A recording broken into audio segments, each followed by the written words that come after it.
Hi అండి, welcome back to కుస్మ thoughts. ఈరోజు మనం ప్రశాంతత గురించి తెలుసుకుందాం. ప్రశాంతత వేరే, మనశ్శాంతి వేరే. రెండింటికి చాలా డిఫరెన్స్ ఉందండి. ప్రశాంతత వచ్చి మనం కొన్నింటిని వదిలేస్తే మనకు ప్రశాంతంగా ఉంటుంది. కానీ మనశ్శాంతితో పోల్చుకుంటే ప్రశాంతత కొంచెం తక్కువే.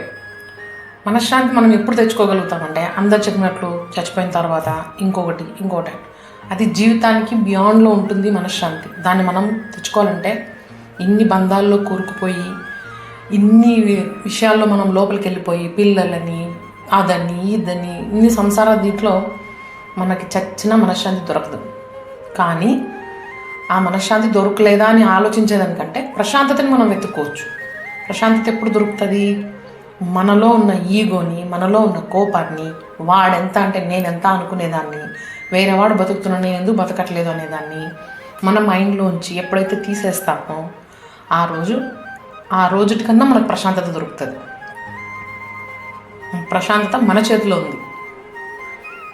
మనం ఏదైనా సరే ఎక్కువ ఏదైతే పెంచుకుంటామో ప్రశాంతతను కోల్పోతాం. అన్నిటినీ వదిలేస్తామో ప్రశాంతతను తెచ్చుకుంటాం. మనశ్శాంతిని తెచ్చుకోలేము.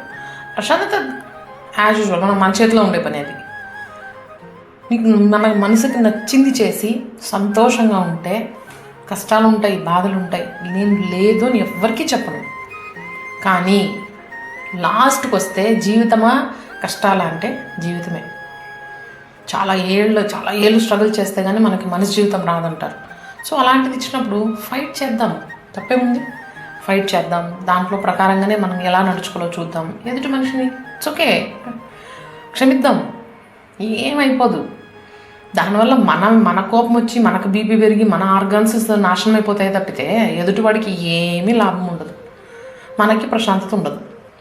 సో ఒక్కసారి ఆలోచించండి. నేను చెప్పేది కూడా ప్రశాంతత దొరుకుతుంది అంటే ఇవన్నీ వదిలేయడంలో తప్పే ఉందండి.